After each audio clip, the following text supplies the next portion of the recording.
Assalamualaikum warahmatullahi wabarakatuh. Halo sahabat fakta kehidupan dimanapun kalian berada. Bagaimana dengan kisah kemarin yang kami bawakan? Pasti banyak banget yang kebawa emosi dan greget dengan kisahnya. Nah, kali ini kami akan membawakan kisah yang gak kalah menarik. Kisah kali ini menceritakan tentang istri dibuat syok, suami berani bawa pulang biduan ke rumah. Saat semua rahasianya terbongkar, ia pun menangis. Ternyata gak usah berlama-lama lagi, yuk kita langsung masuk ke ceritanya.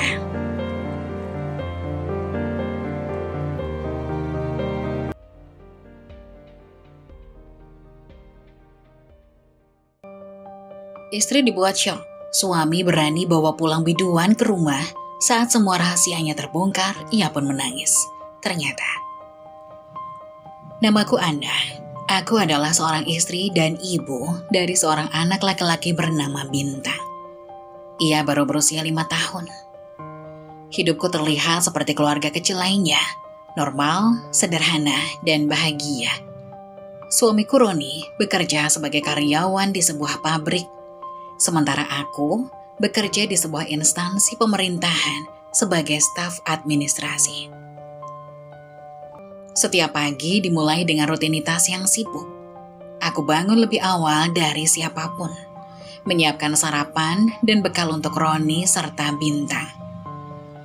Dapur selalu dipenuhi aroma nasi goreng sederhana atau roti panggang dengan telur. Setelah memastikan mereka makan dengan baik, aku mengantar Bintang ke taman kanak-kanak sebelum melanjutkan perjalanan ke kantor. Meski kadang terengah-engah mengejar waktu, senyum lebar Bintang dan kecupan ringan dari Roni sebelum berangkat kerja selalu memberiku kekuatan untuk melewati hari. Hari-hariku penuh kesibukan. Di kantor, aku sibuk memeriksa dokumen, mencatat data, dan menghadiri rapat kecil yang seringkali membahas hal-hal rutin. Meski begitu, aku menikmati pekerjaanku. Rekan-rekan kerja yang ramah dan suasana kerja yang tenang membuatku merasa dihargai. Sore hari tiba, aku bergegas menjemput Bintang, memastikan ia tidak perlu menunggu terlalu lama. Ia selalu berlari ke arahku dengan tawa ceria, membawa gambar-gambar yang ia buat di sekolah. "Lihat Bu, ini aku dan ayah di taman," katanya suatu kali, memperlihatkan gambar yang penuh warna meski garisnya belum sempurna. Sesampainya di rumah, aku kembali larut dalam tugas-tugas rumah tangga, mencuci pakaian, menyapu lantai, dan memasak makan malam. Aku tidak pernah keberatan dengan semua ini. Bagiku, itu adalah bentuk cintaku pada keluargaku. Namun, seiring waktu, aku mulai merasakan ada sesuatu yang berubah. Roni yang biasanya pulang dengan senyum lelah dan cerita tentang hari-harinya di pabrik, kini sering terlihat lebih diam. Ia mulai pulang lebih malam dengan alasan lembur. Awalnya aku percaya, berpikir bahwa beban kerja di pabrik sedang meningkat. Tapi lama-kelamaan, alasan itu terdengar seperti sebuah pola. Di meja makan, obrolan kami yang dulu hangat masih terasa hampa. Roni sering terlihat sibuk dengan ponselnya, membalas pesan atau melihat layar tanpa menjelaskan apa yang ia lakukan. Bahkan Bintang, yang selalu antusias menceritakan kegiatannya di sekolah, terkadang hanya mendapat anggukan singkat dari ayahnya. "Ayah, aku dapat bintang emas di sekolah hari ini," seru Bintang suatu malam, penuh semangat. "Bagus nak," jawab Roni tanpa menoleh dari ponselnya. Aku memperhatikan raut wajah Bintang yang berubah. Dari senyum cerah menjadi tatapan bingung. Hati kecilku sakit melihat itu. Aku mencoba meyakinkan diriku bahwa ini hanya fase sementara. Mungkin Roni sedang stres dengan pekerjaannya. Tapi semakin hari, sikapnya yang berubah membuatku gelisah. Aku mulai merasa seperti ada dinding tak terlihat yang perlahan terbentuk di antara kami. Sebuah jarak yang tak pernah ada sebelumnya. Dan di saat-saat seperti itu, aku hanya bisa menatap Bintang, mencari kekuatan dari senyum dan pelukannya. Meski lelah dengan pekerjaan dan rutinitas rumah tangga, aku selalu mencoba untuk tidak menunjukkan rasa gelisahku di depan Bintang. Bagiku, kebahagiaan anakku adalah yang paling utama. Beberapa bulan terakhir, Roni mulai sering pulang terlambat. Awalnya ia beralasan ada lembur kerja di pabrik. Aku percaya saja, karena itu memang masuk akal. Aku tahu pekerjaannya di bagian teknis seringkali menuntutnya untuk berada di pabrik lebih lama. Terutama jika ada mesin yang rusak atau produksi yang harus dikejar. Namun, semakin lama, alasan lembur itu menjadi terlalu sering, hampir setiap malam, bahkan pada akhir pekan. Kamu capek banget, Ron. Jangan forsir diri kamu seperti ini. Kalau sakit gimana? Aku mencoba menasihatinya. Satu malam, ketika ia pulang hampir tengah malam. Ini tanggung jawab, nah. Kalau aku nggak kerjain siapa lagi? Aku nggak mau bikin tim repot. Jawabnya sambil menghela napas lelah. Ia tersenyum tipis, tapi matanya tidak menunjukkan kebahagiaan. Aku mencoba memahami. Sebagai seorang istri, aku tahu peranku adalah mendukungnya. Namun perlahan, ada sesuatu yang berubah. Sikapnya, caranya berbicara, bahkan caranya memandangku. Semua terasa berbeda. Jika dulu Roni selalu bersemangat menceritakan hari-harinya di pabrik, kini ia hampir tidak pernah berbicara tentang pekerjaannya lagi. Gimana kerjaan tadi, Ron? Tanya aku suatu malam saat kami makan malam. Biasa aja. Jawabnya singkat tanpa melihat ke arahku. Jawabannya terdengar seperti dinding yang sulit kutembus. Biasanya Roni akan bercerita panjang lebar. Dari mulai bagaimana mesin yang bermasalah, sampai lelucon kecil yang ia dengar dari rekan kerjanya. Tapi sekarang, ia bahkan tidak berusaha membuka obrolan. Ada kebiasaan baru yang mulai mencolok. Roni menjadi sangat protektif terhadap ponselnya. Jika sebelumnya ponselnya sering tergeletak di meja atau sofa, kini ia selalu membawanya kemanapun, bahkan saat mandi. Aku beberapa kali mencoba iseng bertanya, kenapa sih sekarang ponselmu gak pernah jauh dari kamu? Takut hilang? Tanyaku sambil tertawa ringan, mencoba mencairkan suasana. Ya kan sekarang banyak data penting dari kantor, kalau hilang repot nanti. Jawabnya dengan santai. Tapi nada suaranya terasa terlalu tenang, seperti sudah menyiapkan jawaban itu sebelumnya. Aku mencoba mengabaikan perasaan aneh yang muncul, tapi entah kenapa hatiku merasa ada yang tidak beres. Suatu malam, aku terbangun lebih awal dari biasanya. Jam menunjukkan pukul 2 dini hari. Ketika aku membuka mata, aku sadar Roni tidak ada di sampingku. Lampu dari ruang tamu menyala samar, dan aku mendengar suara pelan, seperti langkah kaki yang berusaha hati-hati. Aku melangkah keluar kamar dengan perlahan. Dari balik pintu, aku melihat Roni duduk di sofa, memegang ponselnya. Wajahnya terlihat serius, dengan sedikit senyum samar yang jarang kulihat akhir-akhir ini. Ia mengetik sesuatu dengan cepat, seperti sedang berbicara dengan seseorang. Aku berdiri mematung.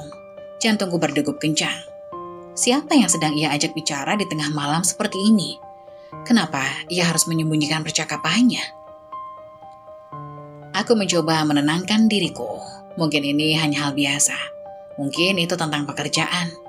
Tapi ketika aku melangkah masuk ke ruang tamu dan bertanya, Roni tampak terkejut. Kamu ngapain, Banguna? Tanyanya sambil buru-buru mematikan layar ponselnya. Aku haus. Jawabku mencoba terdengar biasa saja. Kamu sendiri, kenapa nggak tidur? Lagi ngecek jadwal kerja besok. Ada perubahan shift. Jawabnya cepat tanpa menatapku. Jawabannya seharusnya cukup meyakinkan, tapi entah kenapa, aku merasa ada sesuatu yang ia sembunyikan. Kebiasaan baru Roni ini mulai mempengaruhi dinamika keluarga kami. Ia sering terlihat tergesa-gesa setiap pagi, bahkan untuk sekedar sarapan bersama kami. Jika dulu ia selalu menyempatkan diri untuk membantu Bintang mengenakan seragam sekolah, kini ia hampir tidak pernah melakukannya.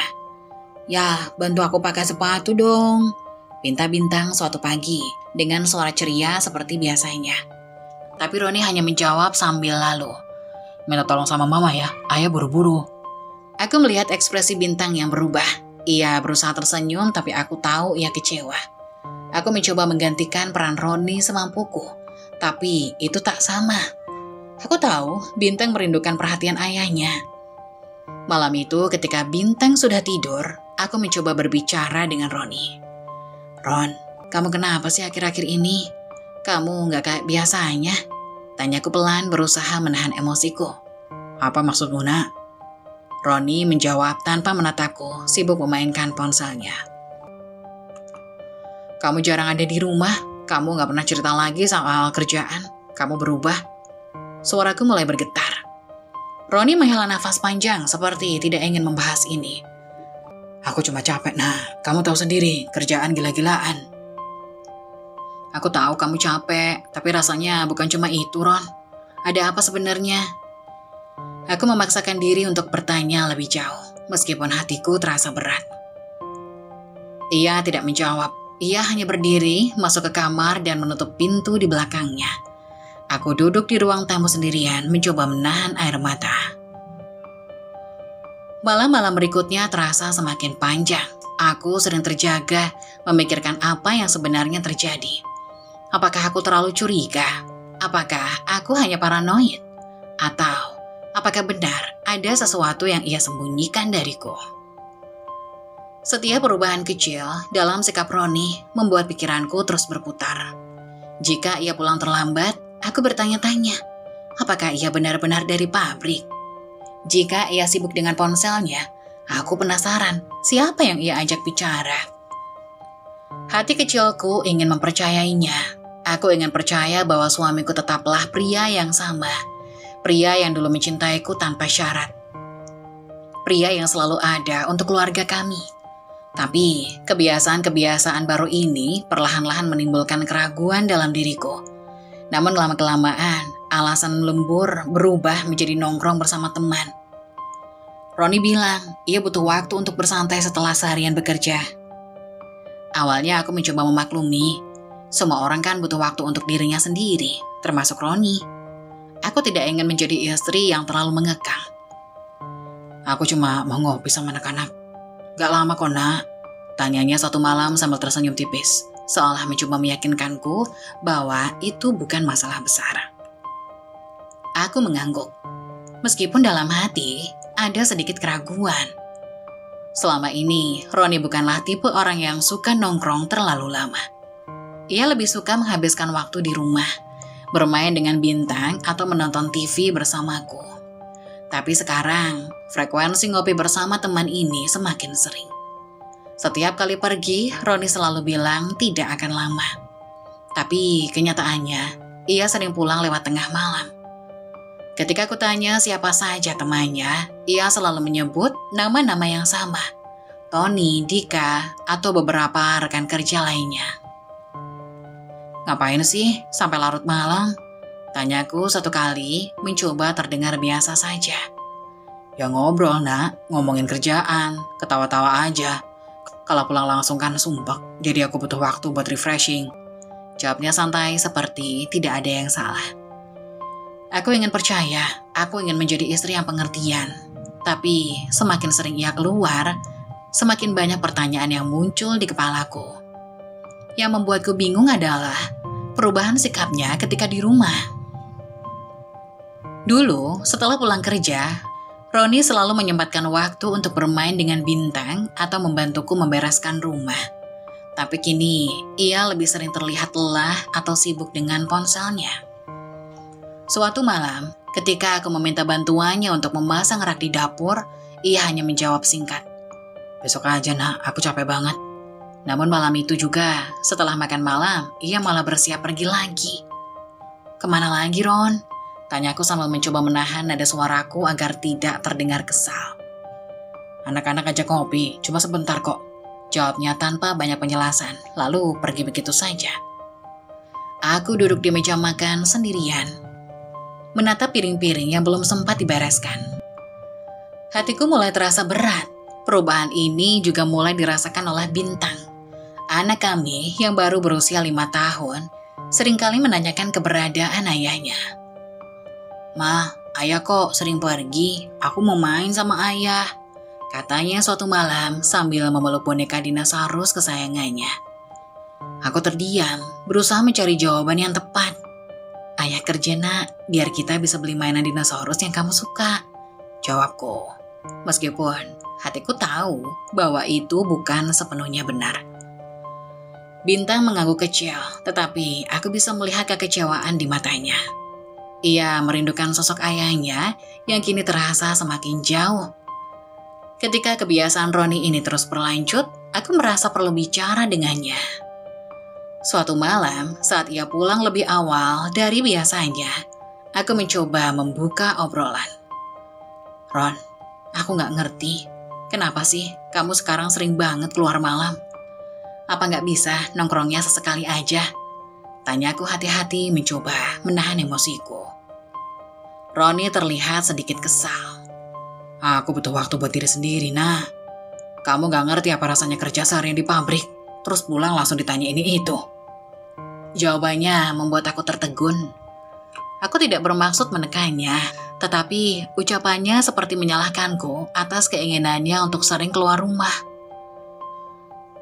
Kalau kamu capek, aku juga capek, Ron. Aku kan juga kerja, ngurus rumah, ngurus Bintang.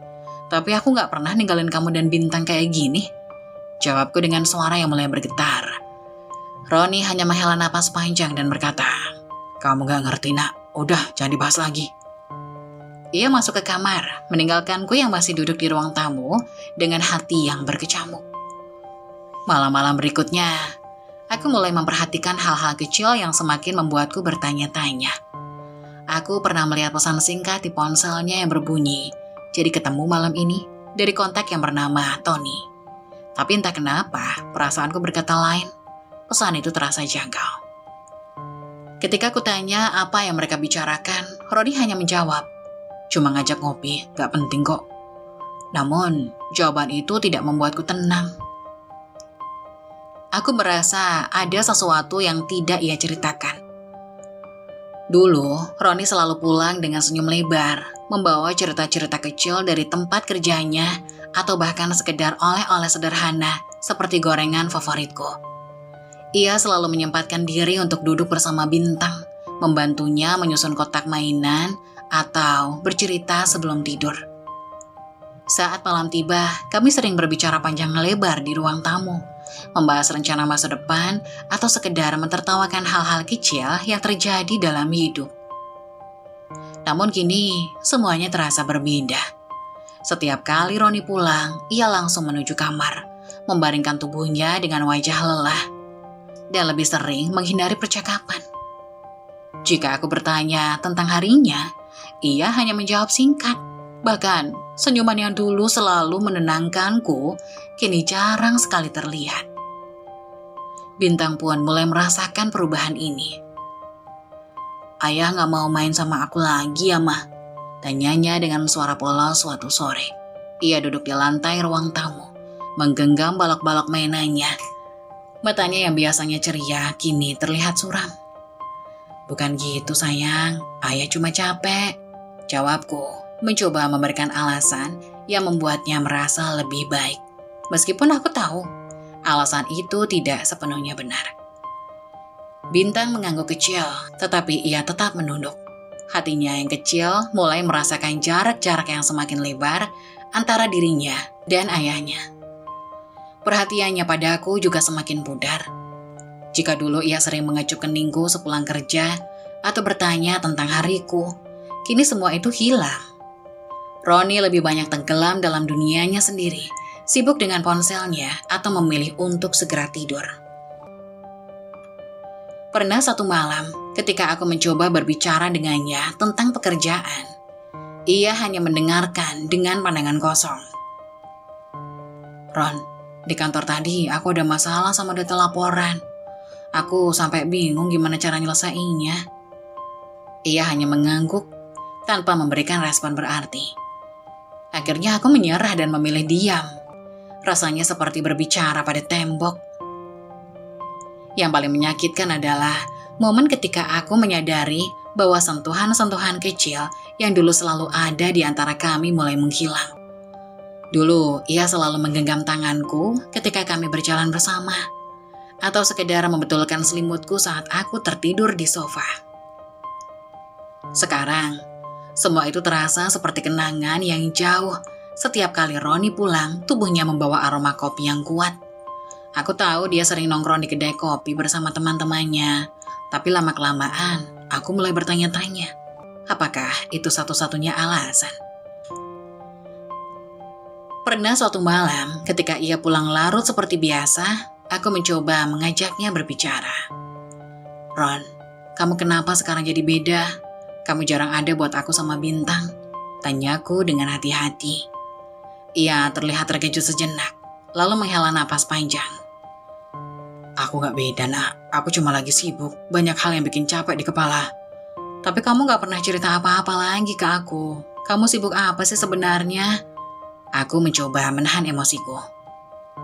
Nah, aku gak mau ribut, oke?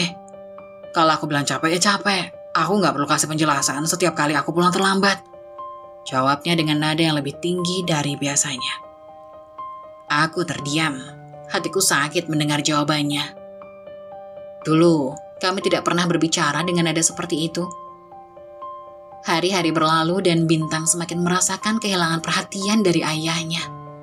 Suatu sore, ketika aku sedang mencuci piring, ia datang mendekat dengan wajah sedih. Ma, kapan ayah main sama aku lagi? Aku pengen ayah bantu aku bikin rumah dari balok. Aku berhenti sejenak, merasa tercekik oleh pertanyaan itu. Bagaimana aku bisa menjelaskan pada anakku bahwa ayahnya sedang berubah tanpa membuatnya merasa lebih terluka? Ayah sibuk, nak. Tapi nanti mama bantu kamu bikin rumah ya. Jawabku mencoba menawarkan penggantinya. Tapi aku maunya sama ayah. Jawabnya pelan dengan mata berkaca-kaca. Malam itu, ketika Roni pulang, aku memutuskan untuk mencoba sekali lagi berbicara dengannya. Ron, aku gak tahu apa yang sebenarnya terjadi. Tapi tolong jangan lupakan Bintang, dia butuh kamu, kataku sambil menatapnya. Ia menghela nafas panjang, tampak lelah. Aku tahu, nak, tapi aku juga manusia. Aku capek banget akhir-akhir ini. Aku ngerti kamu capek, Ron, tapi Bintang gak ngerti kenapa ayahnya berubah. Dia cuma anak kecil. Dia cuma butuh perhatian kamu. Roni terdiam, seolah-olah kata-kataku menyentuh sesuatu dalam dirinya. Tapi kemudian ia hanya berkata, aku bakal coba lebih banyak waktu buat dia. Tapi jangan paksa aku sekarang ya, nak. Jawabannya terasa hampa, seperti janji yang dibuat tanpa keyakinan. Aku mulai merasa bahwa ada sesuatu yang hilang dari hubungan kami. Perhatiannya yang dulu tulus kini tergantikan oleh kelelahan dan ketidakpedulian. Bau kopi yang melekat di tubuhnya setiap malam kini terasa seperti pengingat akan jarak yang semakin jauh di antara kami. Aku mencoba untuk tetap kuat demi Bintang, tetapi di dalam hati aku tahu bahwa keluarga kecil kami sedang berada di ambang sesuatu yang tidak kuketahui. Aku hanya berharap bahwa ini adalah fase yang akan berlalu, dan bahwa Roni yang dulu ku kenal akan kembali.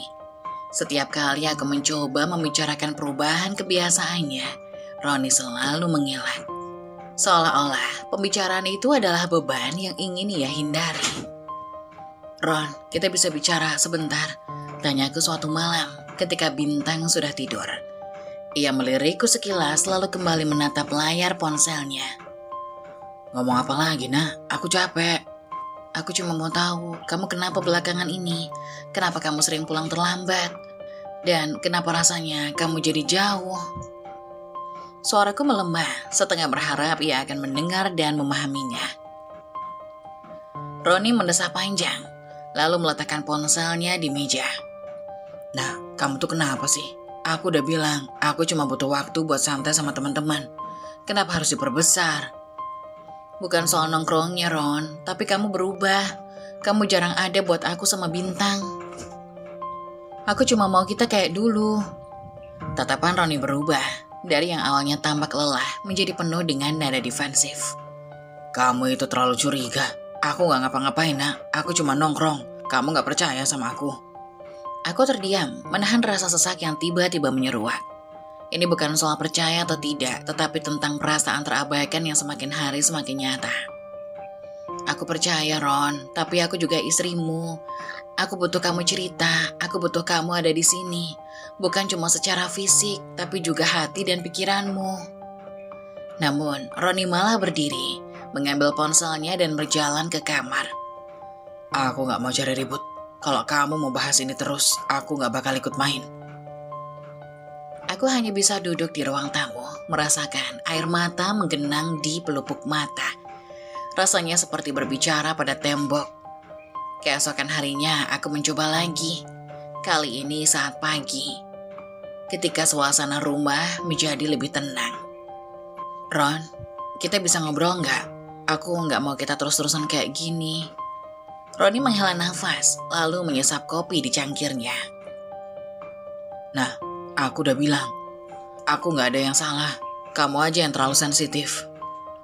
Tapi Ron, aku cuma mau kita saling terbuka. Aku nggak mau ada jarak di antara kita, kataku dengan suara pelan hampir memohon. Nah, aku sibuk kerja, capek. Aku cuma butuh waktu buat diri sendiri. Kalau kamu terus tanya-tanya kayak gini, aku makin malas buat pulang. Aku nggak mau pulang cuma buat diinterogasi. Kata-kata itu terasa seperti pisau yang menusuk hati.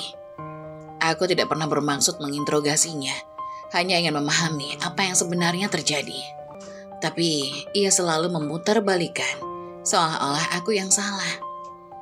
Sejak saat itu, aku mulai merasa takut untuk berbicara dengannya. Setiap kali aku ingin membahas perubahan kebiasaannya, aku teringat bagaimana ia selalu menghindar atau malah menyalahkanku. Hubungan kami yang dulu penuh canda tawa, kini terasa dingin dan kaku. Aku mencoba menahan semuanya, berpura-pura semuanya baik-baik saja demi Bintang. Tapi di dalam hati, aku tahu bahwa ada jarak yang semakin jauh di antara kami. Seperti jurang yang perlahan, tapi pasti memisahkan kami berdua. Setiap malam, aku duduk sendirian di ruang tamu, menunggu Roni pulang. Bau kopi dan asap rokok yang melekat di tubuhnya menjadi pengingat akan kebiasaan barunya yang tidak pernah ia jelaskan. Aku tidak tahu harus berbuat apa. Hanya bisa berharap bahwa suatu hari nanti ia akan berubah dan kembali menjadi Roni yang dulu. Malam itu, aku sedang di kamar, merapikan selimut Bintang yang sudah tertidur pulas. Roni duduk di sofa ruang tamu sambil sibuk menatap layar ponselnya. Cahaya dari layar itu memantul di wajahnya, menciptakan bayangan yang entah kenapa terasa asing. Ketika aku berjalan ke ruang tamu, aku melihat ponselnya tergeletak di meja dengan layar yang masih menyala. Aku hendak mengisi daya ponselnya, seperti kebiasaanku setiap malam. Tapi mataku tertuju pada serangkaian notifikasi yang masuk. Nama Dian muncul berulang kali di layar dengan pesan-pesan singkat seperti, "Udah pulang Ron, aku kangen ngobrol tadi. Besok ketemu lagi ya." Jantungku berdetak lebih cepat. Aku mencoba menahan diri untuk tidak berpikiran buruk. Tetapi sesuatu dalam diriku mendesak untuk membaca lebih jauh. Tanganku hampir menyentuh ponsel itu ketika tiba-tiba Roni muncul dari arah dapur. "Ana, ngapain kamu?" tanyanya. Suaranya terdengar tegang. Aku menoleh, terkejut. "Aku cuma mau ngecas HP kamu. Aku cuma mau ngecas ponsel kamu. Baterainya habis," jawabku sambil berusaha terdengar santai. Namun, Roni segera mengambil ponselnya dari tanganku dengan gerakan cepat. "Gak usah, aku bisa sendiri," katanya sambil menutup layar ponselnya dan memasukkannya ke dalam saku celananya. Aku terdiam, merasa ada sesuatu yang salah. Pesan-pesan tadi itu dari siapa? Tanyaku hati-hati, mencoba menahan getar di suaraku. "Dian, dia cuma teman kerja," jawabnya singkat tanpa menatap mataku. "Teman kerja? Tapi kenapa kamu gak pernah cerita soal dia sebelumnya?" Roni menghela nafas panjang, seolah-olah pertanyaanku adalah beban besar baginya. "Ana, kamu tuh terlalu curiga. Aku udah bilang dia cuma teman kerja. Udah, gak usah dibahas lagi." Tapi hatiku tidak tenang. Cara Roni bereaksi, gerak-geriknya yang gugup, semuanya membuatku merasa ada sesuatu yang disembunyikan. Malam itu Roni langsung tidur lebih awal, tetapi aku tidak bisa memejamkan mata. Bayangan pesan-pesan dari Dian terus terngiang di pikiranku. Aku mencoba meyakinkan diri bahwa itu benar-benar hanya teman kerja, seperti yang dikatakannya. Namun, naluri seorang istri membuatku sulit untuk percaya begitu saja. Pikiran-pikiran buruk mulai menghantuiku. Apakah Roni menyimpan rahasia? Apakah pesan-pesan itu berarti lebih dari sekedar percakapan biasa? Aku ingat, dulu Roni selalu terbuka tentang siapa saja yang menjadi teman kerjanya. Ia sering bercerita tentang rekan-rekannya di pabrik, bahkan menyebut nama-nama mereka dengan santai. Tapi, nama Dian tidak pernah sekalipun keluar dari mulutnya, hingga malam ini. Ketika aku memandangnya, tidur dengan tenang, aku merasa ada jarak yang semakin lebar di antara kami. Dulu, aku selalu merasa bahwa aku bisa membaca pikiran dan perasaannya. Tetapi kini, ia seperti buku tertutup yang tidak lagi bisa kuakses. Esok paginya, saat sarapan, aku mencoba membuka pembicaraan lagi. Ron, aku gak mau mikir yang aneh-aneh, tapi aku butuh kamu jujur. Dian itu siapa sebenarnya? Roni meletakkan cangkir kopinya dengan sedikit kasar. Matanya menatapku dengan kesal. Ana, aku udah bilang dia cuma teman kerja. Kamu gak percaya sama aku ya? Bukan soal percaya, Ron. Tapi kamu jadi tertutup belakangan ini. Kamu berubah, dan aku cuma mau tahu kenapa. Aku gak berubah, Nah. Kamu aja yang terlalu banyak mikir. Dian itu cuma teman, biasa ngobrol di kantor. Udah, selesai. Aku ingin membalas, ingin mengatakan bahwa aku merasa ada yang tidak beres. Tetapi tatapan tajamnya membuatku berhenti. Hari itu, aku pergi ke kantor dengan hati yang berat. Semua terasa salah. Perubahan sikap Roni, pesan-pesan dari Dian, dan reaksinya yang defensif. Semuanya membuat pikiranku tidak tenang. Beberapa hari berikutnya, aku mulai memperhatikan kebiasaannya dengan lebih cermat. Ponselnya kini selalu berada di dekatnya. Bahkan ketika ia ke kamar mandi, jika ada notifikasi masuk, ia akan segera mengeceknya dan memastikan aku tidak bisa melihatnya. Pernah suatu malam, ketika ia tertidur lebih dulu, aku mencoba mengambil ponselnya yang tergeletak di meja samping tempat tidur. Tapi ternyata dia sudah mengganti sandinya. Hatiku semakin sesak. Aku tidak pernah merasa perlu memeriksa ponsel Roni sebelumnya. Tetapi perubahan ini membuatku tidak bisa menahan diri. Apakah aku yang terlalu curiga? Ataukah memang ada sesuatu yang disembunyikannya? Dalam kebisuan malam, aku duduk di ruang tamu sambil memegang secangkir teh yang sudah dingin. Aku merasa seperti orang asing di rumahku sendiri. Hubungan kami semakin terasa hampa. Seperti sebuah rumah tanpa cahaya. Dulu, setiap malam adalah momen di mana aku dan Roni berbicara tentang hari kami. Bercanda atau sekedar berbagi senyum di tengah lelah. Namun, kini semua itu berubah. Roni semakin sering keluar malam dengan alasan, aku cuma mau ketemu teman-teman. Katanya singkat setiap kali aku bertanya. Tidak ada pelukan sebelum tidur. Tidak ada lagi percakapan panjang yang hangat. Bahkan, saat ia ada di rumah, tubuhnya mungkin bersamaku, tapi pikirannya entah melayang kemana. Suatu malam, aku mencoba mendekatinya. Bintang sudah tidur dan rumah dalam keheningan. Aku duduk di sebelahnya, di sofa, menyentuh tangannya dengan hati-hati. Ron, aku kangen sama kamu, kataku pelan, hampir seperti bisikan. Ia menatapku sejenak, lalu melepaskan tanganku dengan lembut. Aku capek, Nah, jangan nambah beban ya, katanya, sebelum berdiri dan menuju kamar tidur tanpa menoleh lagi. Aku terdiam, mencoba menelan penolakan itu dengan lapang dada. Tapi air mata yang menggantung di pelupuk mataku mengkhianati usaha itu. Malam-malam berikutnya aku mulai terbiasa tidur sendirian. Roni sering tidak pulang hingga larut malam. Dan ketika aku mencoba menunggunya, aku hanya mendapati diriku duduk dalam kesepian. Mendengarkan detak jam dinding yang terasa begitu lambat. Ketika akhirnya ia pulang, ia tidak lagi memelukku atau menyapaku dengan senyum seperti dulu. Sebaliknya, ia langsung ke kamar mandi atau berbaring di sofa tanpa sepatah kata pun. Bau kopi dan rokok yang menempel di tubuhnya menjadi penanda kehadirannya. Tetapi juga sekaligus mengingatkanku akan jarak yang semakin lebar di antara kami. Aku mencoba memperbaiki hubungan kami. Aku menyiapkan makan malam favoritnya, mencoba mengenakan pakaian yang ia suka. Bahkan sesekali meninggalkan catatan kecil berisi kata-kata sayang di mejanya. Namun, semua usahaku seolah tidak berarti. Ia tidak lagi memperhatikan, tidak lagi peduli. Salah satu momen yang paling menyakitkan terjadi ketika aku mencoba berbicara dengannya tentang perasaan ini.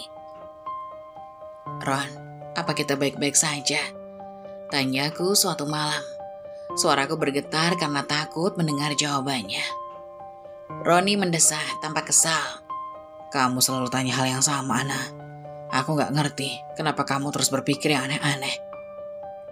Tapi aku merasa kamu berubah. Kamu gak lagi ada buat aku, buat Bintang. Aku cuma mau kita seperti dulu."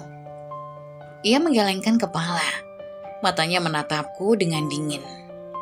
"Nah, aku udah bilang, aku capek. Aku gak punya waktu buat drama." "Drama? Jadi kamu pikir apa yang aku rasakan ini cuma drama?" Roni berdiri, mengangkat tangan seolah ingin mengakhiri percakapan itu. "Aku gak mau bahas ini lagi. Aku butuh istirahat."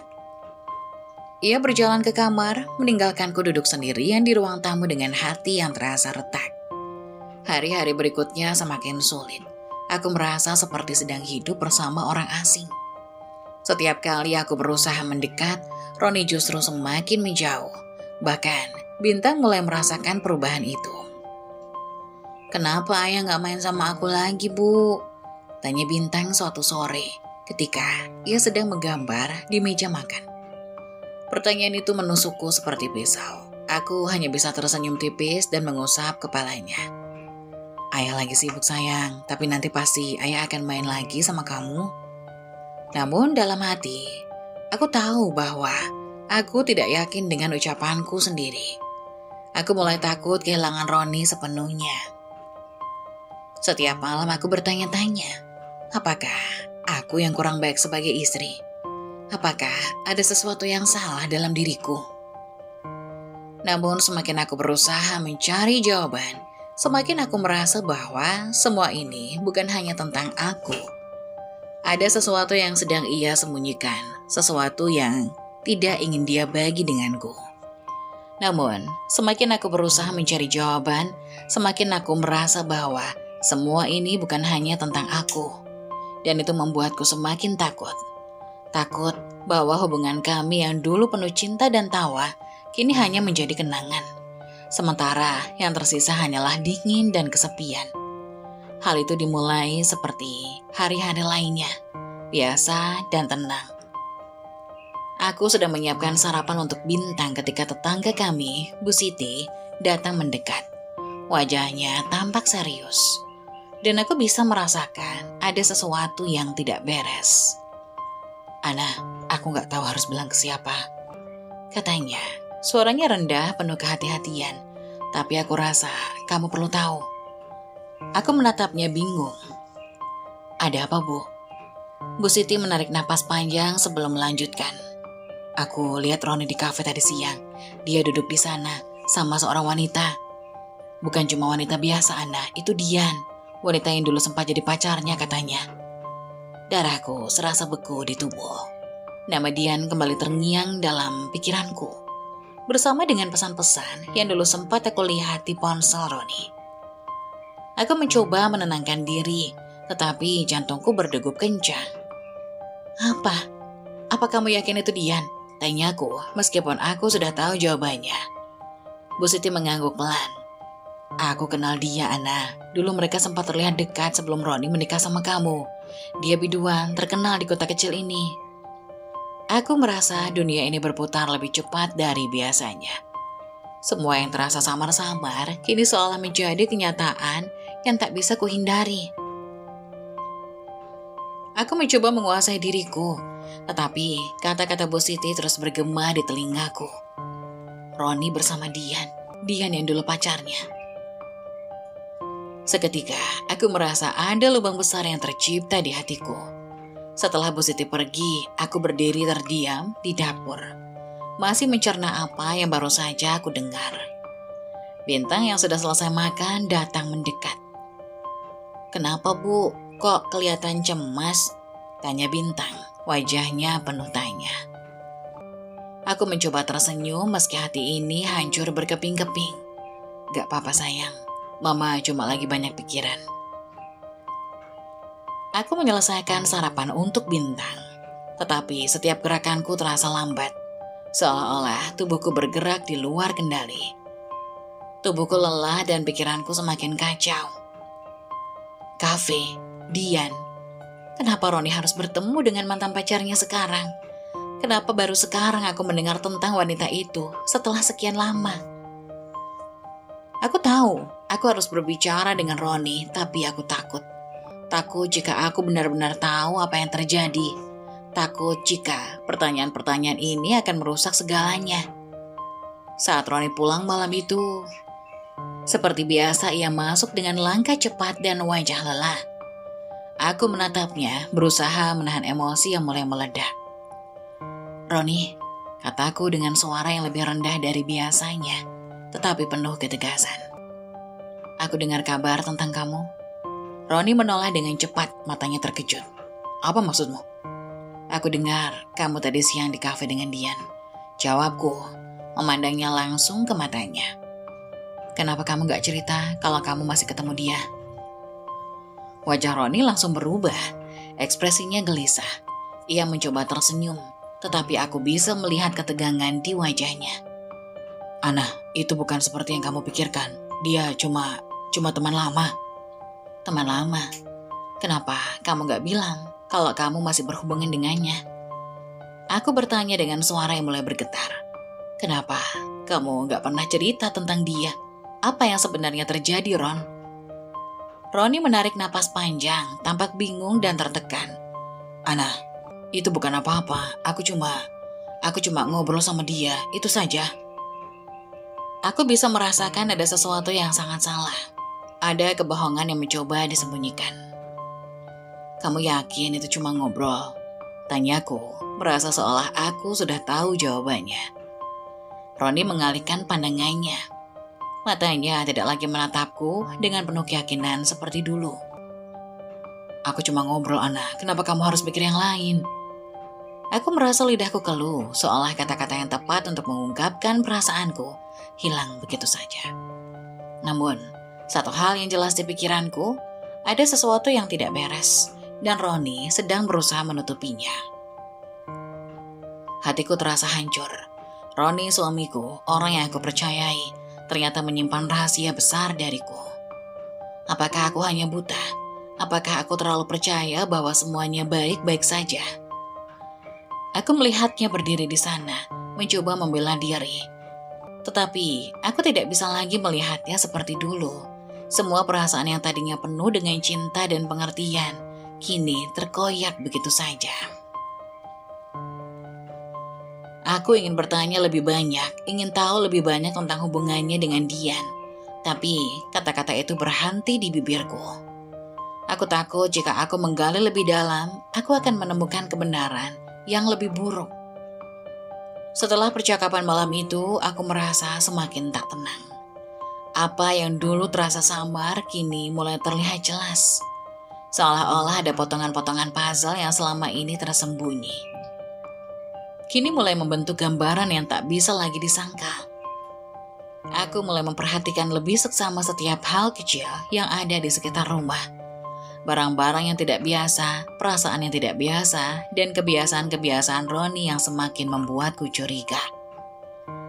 Pagi itu, aku sedang merapikan meja makan ketika aku menemukan sebuah amplop di dalam tas Roni. Awalnya aku hanya mengabaikannya, tapi kemudian rasa penasaran yang terpendam membuatku membuka amplop itu diam-diam. Di dalamnya terdapat selembar tagihan kartu debit. Aku memeriksa angka-angka yang tercantum di sana dan menemukan satu hal yang mencuri perhatian. Ada transaksi di sebuah restoran yang sangat mewah 2 malam yang lalu, sekitar pukul 10 malam. Aku merasa darahku berdesir dingin. Transaksi ini tidak bisa diabaikan begitu saja. Roni selalu bilang bahwa dia pulang terlambat karena lembur di pabrik. Tapi mengapa dia berada di restoran semahal itu pada malam hari? Dan siapa yang bersamanya? Kenapa aku tidak pernah tahu tentang itu? Namun itu belum cukup.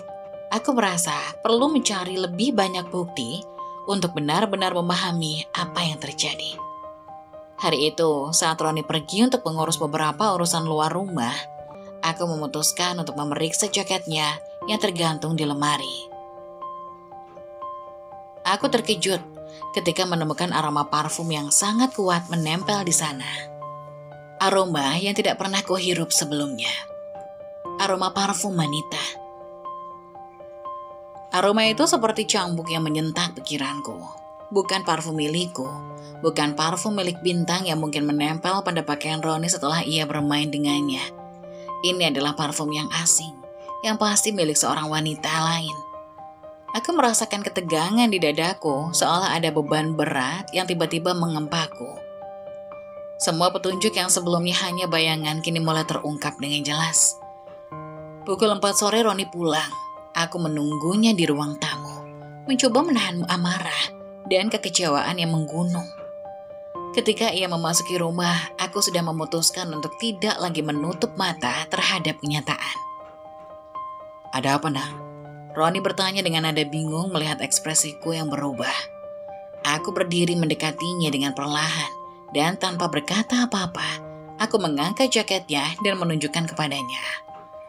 Parfum ini, Ron, parfum wanita lain, kataku dengan suara bergetar. Roni terlihat terkejut, tapi hanya untuk sekejap. Segera ekspresinya berubah menjadi lebih defensif. Itu bukan seperti yang kamu pikirkan, Ana. Jawabnya, suaranya terdengar terpaksa. Apa yang harus aku pikirkan, Ron? Kamu pergi ke restoran mewah, ada transaksi kartu debit di sana. Lalu kamu pulang dengan parfum wanita lain menempel di jaketmu.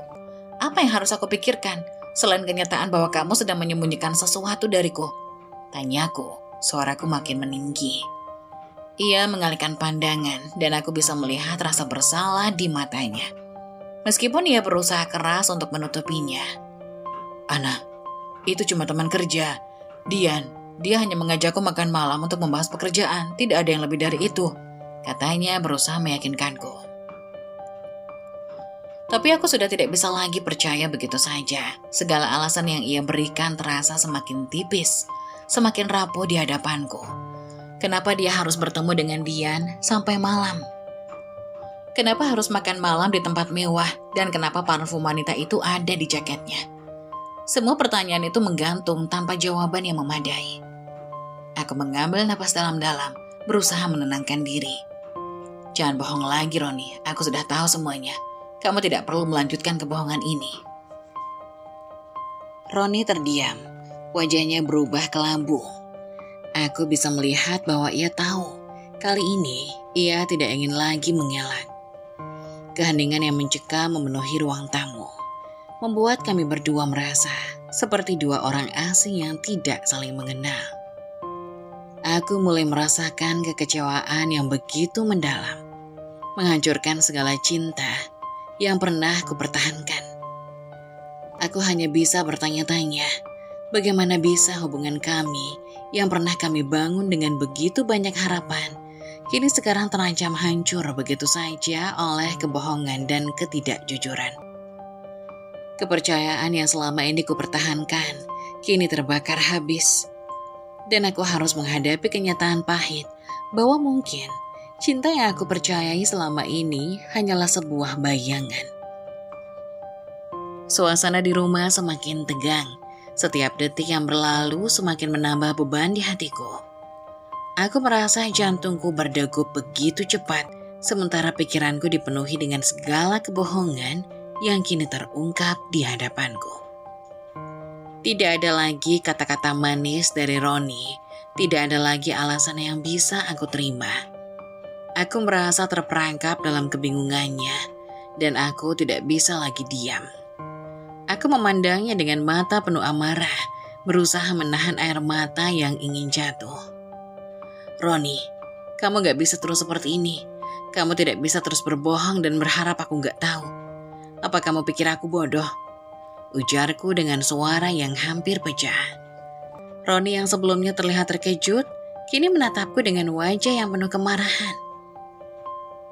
Jadi sekarang kamu menganggap aku sebagai penipu? Jawabnya. Suaranya kasar dan penuh kekesalan. Kamu yang terlalu curiga. Kamu yang terlalu ikut campur dalam hidupku, Ana. Aku butuh ruang. Kenapa kamu gak bisa menghargai itu? Aku merasa dadaku sesak, seolah ada yang menekan dari dalam. Roni yang dulu selalu sabar dan penuh perhatian, kini berubah menjadi sosok yang begitu jauh dari yang kukenal. Kata-kata yang keluar dari mulutnya seperti pisau yang menusuk perasaanku, semakin menggores luka yang tak bisa lagi sembuh. Apa kamu serius, Ron? Kamu benar-benar bilang aku yang terlalu curiga? Aku gak lagi bodoh. Aku gak lagi bisa percaya sama kamu. Aku berteriak, hampir tidak mengenali diriku sendiri. Kamu bukan hanya berbohong, kamu menghancurkan semuanya. Keluarga kita, pernikahan kita, semuanya. Roni mendekat dengan wajah yang penuh kemarahan. Aku gak mau lagi ngomong tentang ini, Ana. Sudah cukup. Suaranya menggelegar dan aku merasa takut untuk melanjutkan percakapan ini. Tetapi hatiku sudah penuh dengan kekecewaan untuk bisa diam. Aku membalikkan tubuh dan berusaha menenangkan diri sejenak. Tetapi emosi yang aku pendam begitu lama akhirnya pecah. Aku gak bisa hidup seperti ini, Roni. Aku berkata dengan suara pecah. Aku tidak bisa terus merasa seperti orang asing di rumah ini. Aku gak bisa terus merasakan kekosongan ini setiap hari. Roni berdiri diam di belakangku. Tetapi tidak ada penyesalan di matanya. Hanya ada kebisuan yang menghancurkan hatiku lebih dalam. Kalau begitu pergi saja, jawabnya dingin tanpa rasa penyesalan. Kalau kamu merasa gak bahagia, kenapa harus tetap di sini? Kamu bisa pergi kapan saja. Kata-katanya itu adalah pukulan terakhir yang membuatku tak bisa lagi bertahan. Aku memandangnya satu kali lagi dan tanpa berkata apa-apa, aku berbalik dan melangkah keluar dari rumah. Aku membawa Bintang pergi dengan perasaan penuh kekosongan. Tak ada lagi kebahagiaan yang bisa kuharapkan di rumah itu. Setiap langkah yang kuambil terasa begitu berat. Tetapi aku tahu aku tidak bisa lagi tinggal di sana. Aku harus melindungi diriku dan anakku dari lebih banyak luka yang bisa ditimbulkan oleh kebohongan dan ketidakjujuran ini. Bintang yang semula tampak bingung akhirnya mulai menangis. Mama, kenapa kita pergi? Tanyanya dengan suara kecil, tidak mengerti mengapa suasana begitu mendadak berubah. Aku hanya bisa menatapnya dengan tatapan yang penuh penyesalan. Mama gak mau kamu lihat mama dan papa bertengkar terus, nak. Kadang orang dewasa butuh waktu untuk merenung dan memperbaiki semuanya. Aku memutuskan untuk pergi membawa Bintang pulang ke rumah orang tuaku. Rumah mereka adalah satu-satunya tempat yang bisa aku tuju saat ini. Tempat di mana aku masih merasa aman dan dicintai. Namun, saat aku menginjakan kaki di sana, aku tahu bahwa rumah ini bukan lagi tempat yang sama seperti dulu.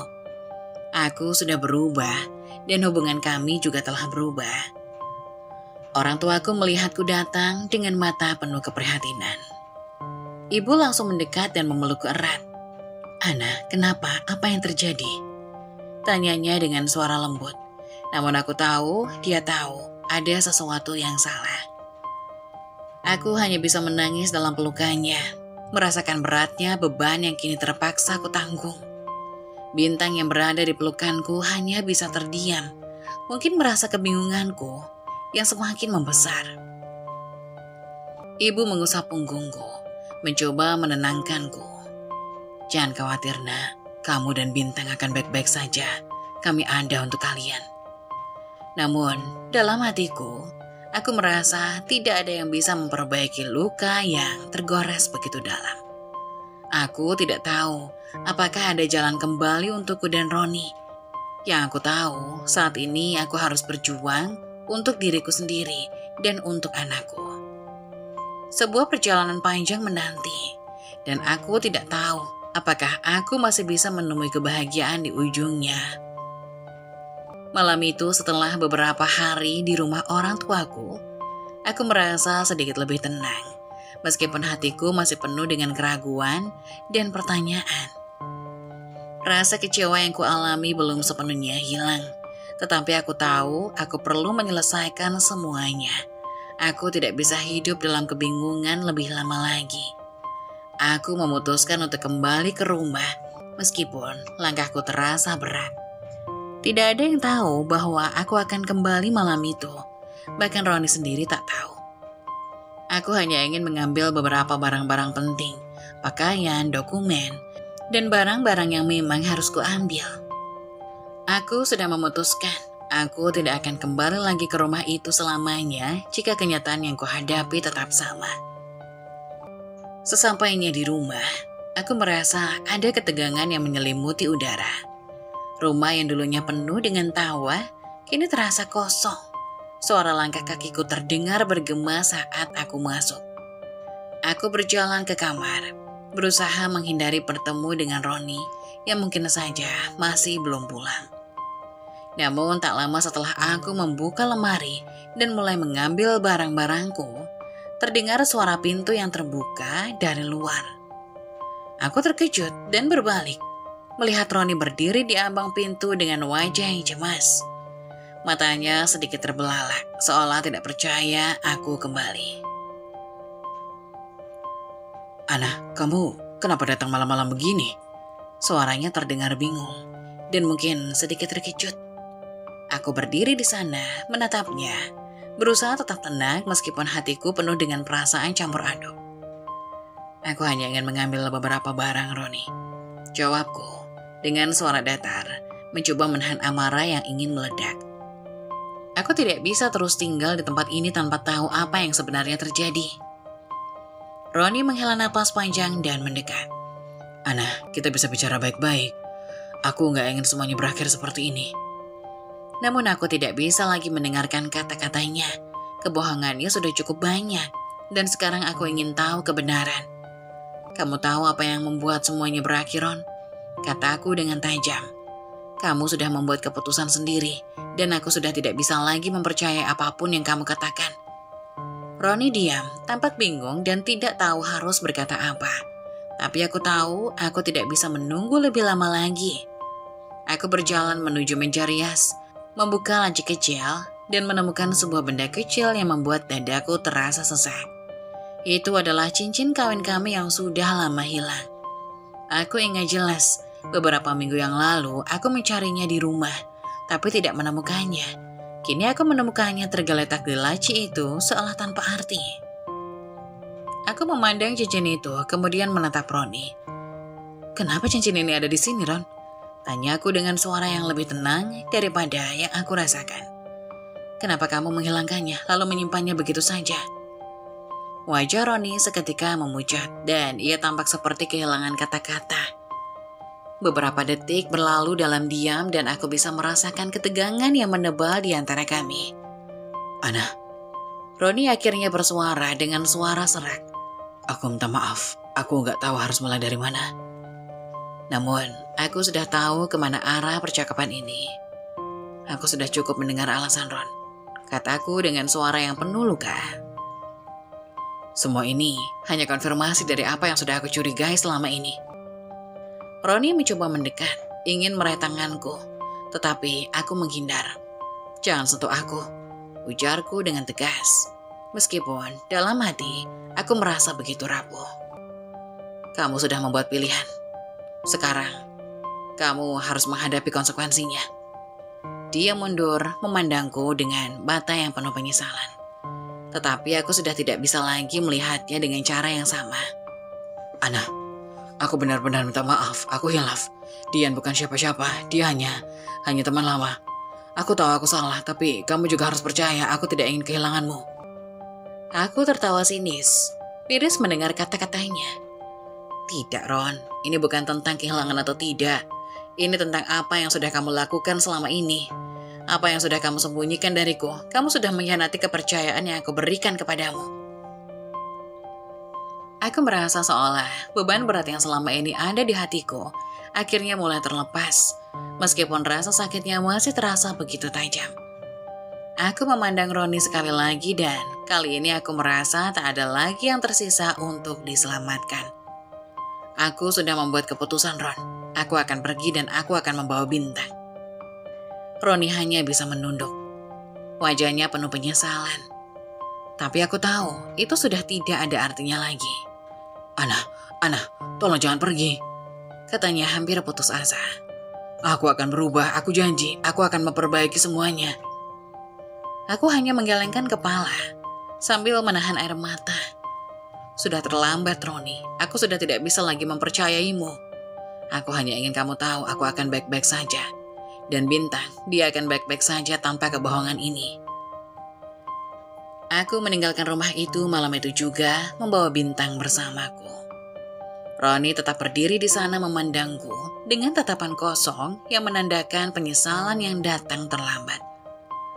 Aku tahu jalan ini tidak akan mudah, tetapi aku sudah memutuskan untuk melangkah sendiri tanpa lagi terperangkap dalam kebohongan dan pengkhianatan. Kembali ke rumah itu, aku merasa seperti sebuah keputusan yang sangat berat. Namun aku tahu, aku harus melakukannya, menghadapi kenyataan dan mengakhiri semuanya. Ketika aku sampai di depan rumah itu, aku menarik nafas panjang mencoba menenangkan diriku. Aku tahu malam ini akan menentukan segalanya, dan aku harus kuat untuk menghadapi apa yang ada di balik pintu itu.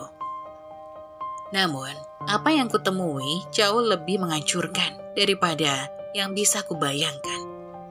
Begitu pintu terbuka, aku melihat pemandangan yang seakan membakukan waktu. Roni dan Dian, wanita yang kerap muncul dalam pikiranku, duduk di ruang tamu berbicara dengan akrab. Dian tertawa, suaranya ceria, begitu berbeda dengan keheningan yang kini menyelimuti hatiku. Roni duduk di sampingnya terlihat begitu nyaman, begitu santai, seperti tidak ada yang salah dengan dunia mereka.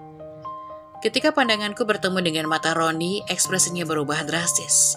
Wajahnya terkejut seolah waktu berhenti sejenak di antara kami. Aku bisa melihat ketegangan yang tercipta seiring dengan munculnya diriku yang tiba-tiba. Dian, di sisi lain, tidak tampak terkejut sama sekali.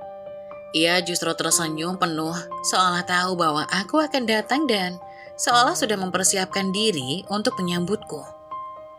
Ia bahkan tidak berusaha untuk mengalihkan pandangannya atau menyembunyikan sesuatu. Sementara itu, rasa sakit di dadaku semakin membuncah. Semua perasaan yang pernah aku pendam, semua pertanyaan yang tak terjawab, kini berhamburan dalam satu momen yang begitu menghancurkan. Ana, kamu sudah pulang?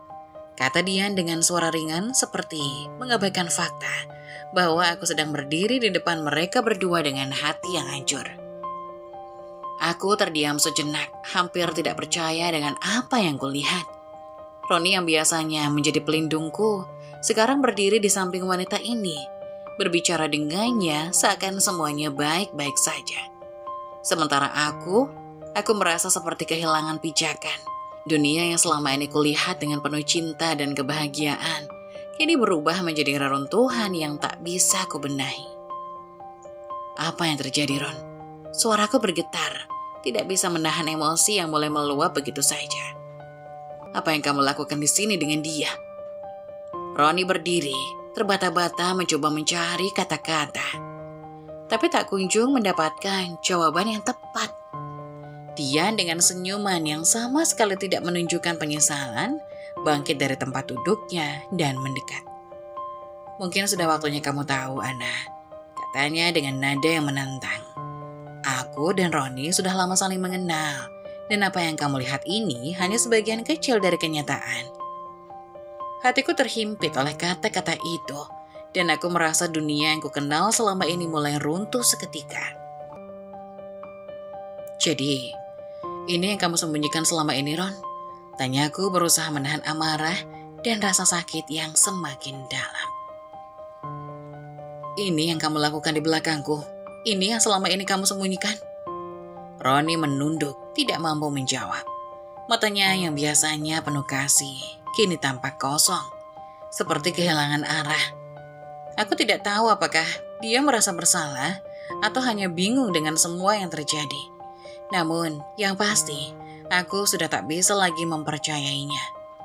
Ana, aku tidak ada lagi yang perlu dijelaskan, Ron. Kata-kataku penuh dengan kekuatan yang bahkan aku tidak tahu berasal dari mana.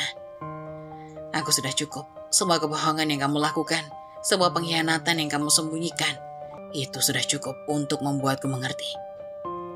Aku merasakan air mata yang tiba-tiba saja jatuh, menambah beban yang sudah terlalu berat di hatiku. Namun aku tahu aku tidak bisa tinggal lagi.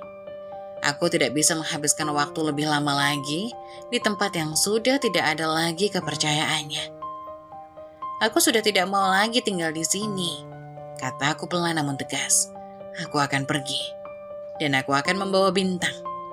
Kamu boleh melanjutkan hidupmu dengan pilihanmu sendiri, tetapi aku tidak bisa lagi menjadi bagian dari kebohongan ini. Dia tersenyum sinis seolah menyetujui keputusanku.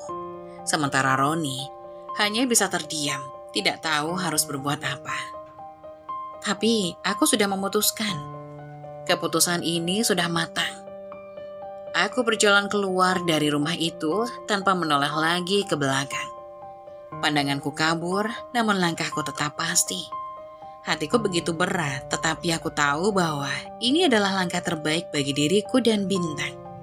Aku tidak lagi ingin terperangkap dalam kebohongan yang telah menggerogoti hidup kami selama ini. Aku akan melangkah jauh dari semua itu, mencari kebahagiaan yang layak kami dapatkan. Di luar rumah, malam terasa begitu sunyi. Aku tidak berkata banyak. Rasanya kata-kata yang ada di kepalaku terlalu sulit untuk keluar. Seakan mulutku terkunci oleh rasa sakit yang begitu dalam. Air mataku mengalir deras tanpa bisa kuhalangi. Setiap tetes yang jatuh seolah membawa semua beban yang telah lama kutahan. Aku merasa hancur, seolah semuanya runtuh dalam sekejap. Roni, suamiku yang dulu begitu aku percayai, kini tampak begitu jauh, terpisah oleh jarak yang bahkan lebih luas daripada ribuan kilometer. Aku hanya berdiri di sana sejenak menatap rumah yang dulu terasa penuh dengan kenangan indah.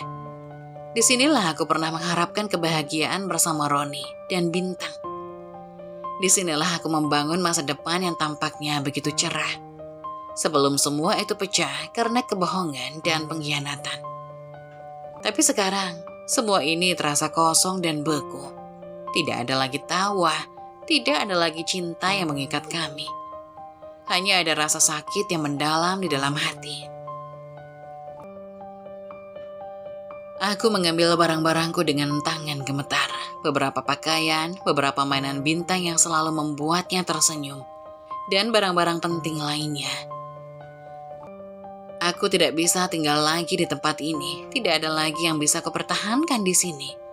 Setiap sudut rumah ini mengingatkanku pada segala kebohongan yang disembunyikan, pada rasa sakit yang terus tumbuh seiring waktu. Bintang terbangun. Matanya yang masih penuh rasa bingung menatapku, seolah bertanya mengapa kami meninggalkan rumah ini begitu tiba-tiba. Aku menggendongnya dengan hati-hati, berusaha tetap tenang meskipun hatiku terasa hancur. Aku ingin menunjukkan padanya bahwa meskipun dunia kami berubah, kami tetap akan baik-baik saja. Dia tidak perlu tahu seluruh kebenaran sekarang. Aku akan menjaga dia, memberi dia kebahagiaan yang layak dia dapatkan, tanpa ada kebohongan yang mengelilinginya. Roni berdiri di sana menatap kami dengan tatapan kosong. Aku bisa melihat penyesalan yang menghiasi wajahnya, tapi itu sudah terlambat. Aku tidak bisa lagi memberi maaf dan aku tidak bisa lagi mempercayainya. Perasaan itu telah terkubur begitu dalam, tertutup oleh semua kebohongan yang ia bangun selama ini. Aku tidak merasa ada lagi yang bisa diselamatkan. Kenapa, Ana? Kenapa kamu melakukan ini? Tanya Roni dengan suara yang nyaris tak terdengar. Kita bisa bicarakan semuanya, aku akan berubah.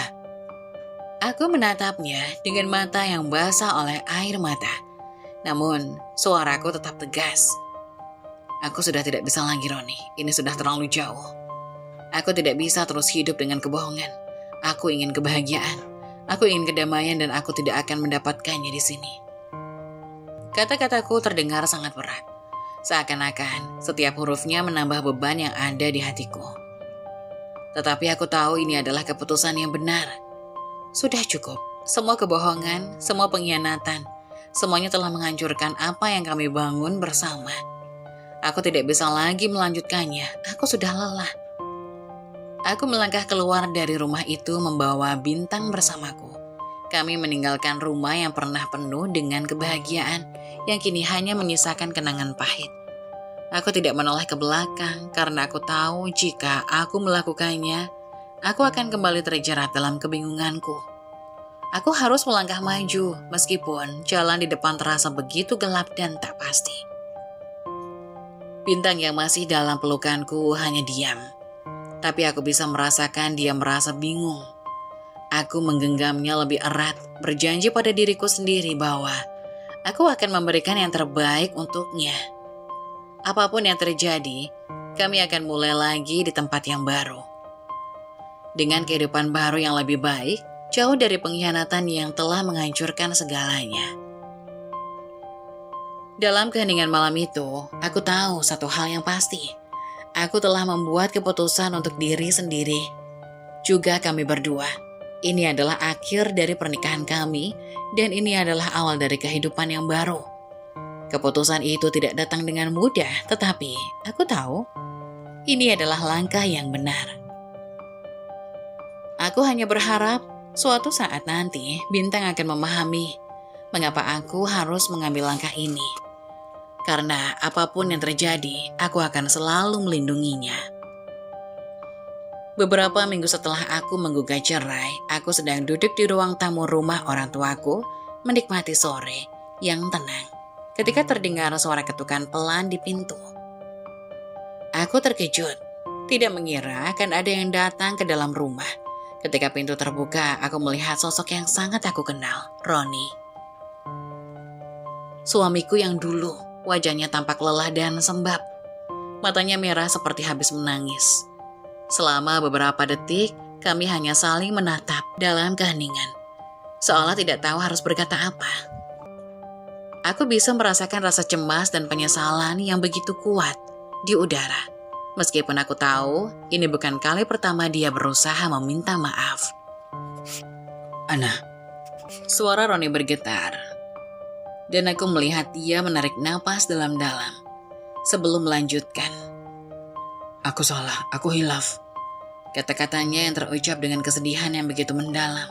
Dia menatapku dengan mata yang penuh air mata, seakan berharap aku bisa melihat penyesalan yang tulus di dalamnya.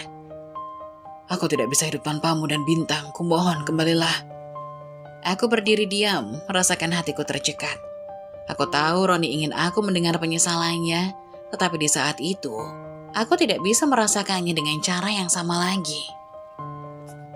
Dia memang tampak menyesal, tapi itu tidak mengubah apa yang sudah terjadi.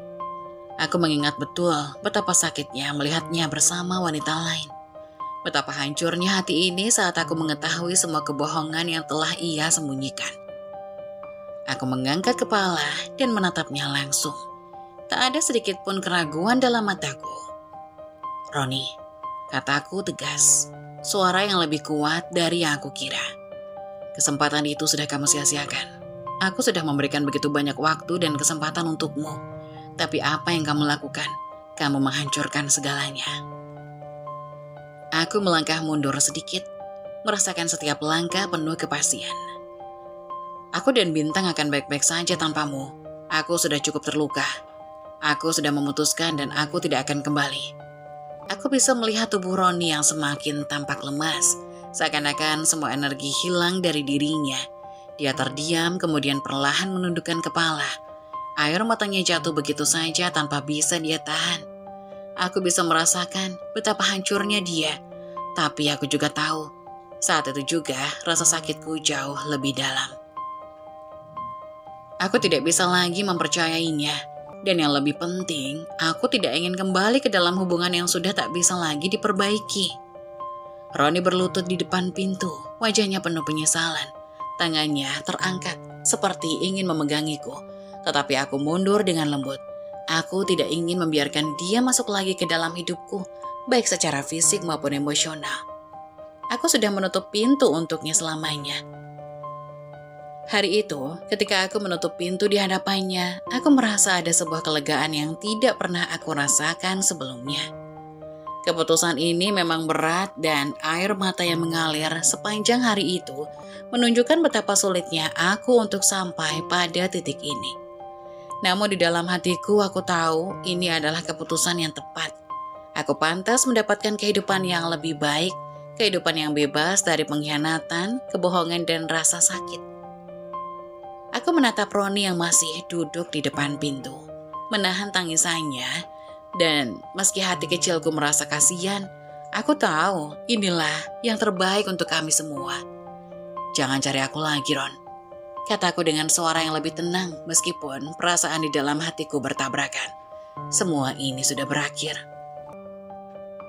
Aku menutup pintu perlahan, mengunci dunia lama itu di luar. Di balik pintu aku merasa Bintang duduk di dekatku merangkulku, dan untuk pertama kalinya, setelah sekian lama, aku merasakan kedamaian. Bintang adalah segalanya bagiku sekarang.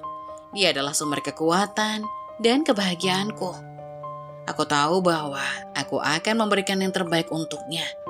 Masa depan kami akan berbeda, lebih baik, lebih penuh dengan cinta dan kebahagiaan yang sejati, tanpa adanya ruang untuk pengkhianatan lagi. Aku dan Bintang akan melanjutkan hidup kami bersama-sama, mencari kebahagiaan yang layak kami dapatkan. Keputusan ini adalah titik awal dari perjalanan baru. Sebuah perjalanan di mana kami akan belajar untuk hidup dengan lebih bebas, lebih kuat, dan lebih mencintai diri kami sendiri.